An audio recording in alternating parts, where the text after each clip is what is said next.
Shalom sahabat rehat yang dikasihi Tuhan Yesus Kristus. Hari ini Rabu 1 November 2023,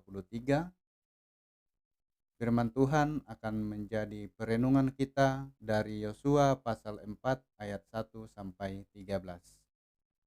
Sebelum kita membaca dan merenungkannya, marilah kita berdoa. Ya Tuhan Allah Bapa kami dalam kerajaan surga, Allah yang kami puji dan kami muliakan di dalam nama Tuhan Yesus Kristus, oleh pimpinan dan pertolongan dalam Roh Kudus, kami sungguh bersyukur ya Tuhan, karena begitu besar kasih-Mu sehingga kami boleh merasakan sukacita dengan tubuh yang sehat dan jiwa raga kami yang penuh semangat untuk menyambut hari baru yang Tuhan izinkan kami lalui. Ya Tuhan, kami mau merenungkan firman-Mu melalui renungan harian Toraya. Biarlah firman-Mu yang akan kami baca dan renungkan dan diberitakan, biarlah itu menjadi pedoman penuntun di dalam menjalani kehidupan yang Tuhan percayakan kami jalani. Berbicaralah ya Tuhan, karena kami sungguh siap mendengarkan kebenaran-Mu. Dalam nama Tuhan Yesus Kristus, amin. Yosua pasal 4 ayat 1 sampai 13. Setelah seluruh bangsa itu selesai menyeberangi sungai Yordan, berfirmanlah Tuhan kepada Yosua demikian. Pilihlah dari bangsa itu 12 orang, seorang dari tiap-tiap suku, dan perintahkanlah kepada mereka demikian. Angkatlah 12 batu dari sini, dari tengah-tengah sungai Yordan ini, dari tempat berjejak kaki para imam itu. Bawalah semuanya itu ke seberang, letakkanlah di tempat kamu akan bermalam nanti malam. Lalu Yosua memanggil ke-12 orang yang ditetapkannya dari orang Israel itu, seorang dari tiap-tiap suku, dan Yosua berkata kepada mereka, menyeberanglah di depan tabut Tuhan Allahmu ke tengah-tengah sungai Yordan, dan angkatlah masing-masing sebuah batu ke atas bahumu menurut bilangan suku orang Israel, supaya ini menjadi tanda di tengah-tengah kamu. Jika anak-anakmu bertanya di kemudian hari, apakah artinya batu-batu ini bagi kamu? Maka haruslah kamu katakan kepada mereka, bahwa air sungai Yordan terputus di depan tabut perjanjian Tuhan. Ketika tabut itu menyeberangi sungai Yordan, air sungai Yordan itu terputus. Sebab itu batu-batu ini akan menjadi tanda peringatan bagi orang Israel untuk selama-lamanya. Maka orang Israel itu melakukan seperti yang diperintahkan Yosua. Mereka mengangkat 12 batu dari tengah-tengah sungai Yordan, seperti yang difirmankan Tuhan kepada Yosua, menurut jumlah suku Israel. Semuanya itu dibawa merekalah ke seberang, ke tempat bermalam, dan diletakkan di situ. Pula Yosua menegakkan 12 batu itu di tengah-tengah sungai Yordan, di tempat bekas berjejak kaki para imam pengangkat tabut perjanjian itu. Batu-batu itu masih ada di sana sampai sekarang. Para imam pengangkat tabut itu tinggal berdiri di tengah-tengah sungai Yordan sampai selesai dilakukan segala yang diperintahkan Tuhan kepada Yosua untuk disampaikan kepada bangsa itu, sesuai dengan segala yang diperintahkan Musa kepada Yosua. Maka menyeberanglah bangsa itu dengan cepat-cepat.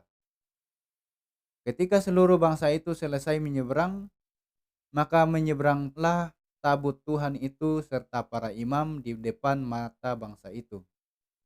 Juga Bani Ruben, Bani Gad, dan suku Manasye yang setengah itu menyeberang dengan bersenjata di depan orang Israel itu, seperti yang dikatakan Musa kepada mereka. Kira-kira 40.000 orang yang siap untuk berperang menyeberang di hadapan Tuhan ke dataran Yeriko untuk berperang. Amin. Tema pada hari ini menandai tuntunan Tuhan. Menandai tuntunan Tuhan. Atau dalam bahasa Toraja, umpenandai pak panundukna puang. Bapak Ibu Saudara yang dikasihi Tuhan, Pada umumnya sebuah tempat terjadinya sebuah peristiwa yang dianggap penting diberikan penanda tertentu. Dalam hal ini, biasanya didirikan sebuah monumen untuk mengingat bahwa momen bersejarah telah terjadi di tempat itu. Tidak hanya terbatas mengingat pentingnya peristiwa tersebut, tetapi memaknainya dalam kehidupan masa kini. Peristiwa bangsa Israel menyeberangi Sungai Yordan adalah kisah ajaib yang terjadi dalam kendali Tuhan. Sesudah para pengangkat tabut perjanjian dan para pengangkat tabut itu mencelupkan kaki ke dalam air di tepi Sungai Yordan, air pun berhenti mengalir sehingga bangsa Israel dengan mudah menyeberang.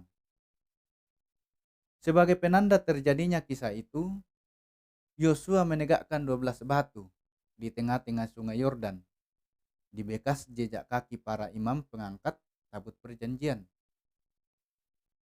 Selain itu, batu peringatan juga didirikan di perkemahan di Gilgal. Batu peringatan yang didirikan menjadi penanda bahwa Tuhan ada di tengah-tengah bangsa Israel. Ia adalah Allah yang bertindak atas kehidupan umatnya, sehingga hanya Dialah yang harus disembah. Tanda itu pun menjadi penanda kebesaran dan cinta kasih Tuhan bagi generasi yang akan datang. Kehadiran Tuhan tidak dibatasi ruang dan waktu. Ia yang telah melakukan perbuatan-perbuatan ajaib terus berkarya menyatakan kuasa dan kasih kepada umatnya sampai selama-lamanya. Kematian dan kebangkitan Kristus menjadi tanda kasih yang sempurna bagi seluruh ciptaannya. Layaklah kita selalu terpaut pada tuntunan Tuhan yang tak berkesudahan. Tidak ada alasan untuk tidak bersyukur atas kesempurnaan kasih-Nya. Karena itu, Bapak Ibu Saudara yang dikasihi Tuhan, terpautlah pada kasih-Nya dan nyatakan kasih kepada Allah lewat kasih kepada sesama ciptaan. Amin. Mari kita berdoa. Ya Tuhan, kami sungguh bersyukur kepadamu atas cinta kasih yang selalu Engkau nyatakan dalam kehidupan yang kami lalui. Terima kasih ya Tuhan, bahwa sungguh besar kasih-Mu kepada kami. Begitu banyak tanda yang Kau nyatakan bagi kami anak-anak-Mu. Sehingga kami terus mengingat bahwa Engkau senantiasa hadir. Engkau senantiasa bersama-sama kami. Engkau senantiasa memelihara dan menuntun kehidupan kami. Terima kasih ya Bapa. Kami juga memohon kepadamu ya Tuhan, untuk sepanjang kehidupan yang akan kami lalui. Sungguh kami menyadari bahwa kami manusia tidak sempurna, tidak luput dari pelanggaran dan kesalahan. Karena itu Tuhan, kami mohon, biarlah kasih-Mu terus menyertai dan memelihara kami. Sehingga kami terus terpaut kepadamu di dalam menjalani kehidupan yang akan kami lalui. Dan biarlah kami terus hidup memuji memuliakan nama Tuhan. Bapa dalam kerajaan surga, kami berdoa untuk bangsa dan negara kami, negara Indonesia. Engkau memberkati pemerintahan yang ada di Indonesia. Berkati presiden dan wakil presiden, memberkati juga jajarannya, dan juga berbagai sektor kehidupan yang ada di Indonesia ini Tuhan. Engkau memberkati, dan biarlah Engkau juga menyatakan kuasa-Mu dan kasih-Mu bagi bangsa Indonesia. Bahkan di seluruh dunia ini Tuhan, semua orang bisa mendapat kesempatan untuk memuji dan memuliakan nama Tuhan. Terima kasih Bapa. Juga kami berdoa pertumbuhan iman jemaat-Mu yang boleh bersama-sama merenungkan cinta kasih Tuhan melalui renungan harian Toraya. Engkau memberkati sehingga iman boleh bertumbuh dan juga kasih di dalam kehidupan yang Tuhan percayakan. Terpujilah nama-Mu ya Bapa, di sepanjang kehidupan kami hari ini, kami serahkan ke dalam tanah kasih-Mu. Biarlah Engkau yang memberikan kekuatan, kasih dan sukacita, semangat untuk menjalani hari-hari yang Tuhan izinkan kami lalui. Anak-anakmu yang sedang dalam kelemahan tubuh, patah semangat, ataupun berduka, Engkau hiburkan, Engkau berikan kekuatan, dan biarlah kuasa Roh Kudus-Mu menyertai, sehingga boleh mendapat kekuatan yang baru, penghiburan yang sempurna datangnya daripada Tuhan saja. Inilah doa kami, syukur kami, dan juga permohonan kami yang kami bawa kepadamu di dalam nama Tuhan Yesus Kristus, Allah kami yang hidup. Haleluya. Amin.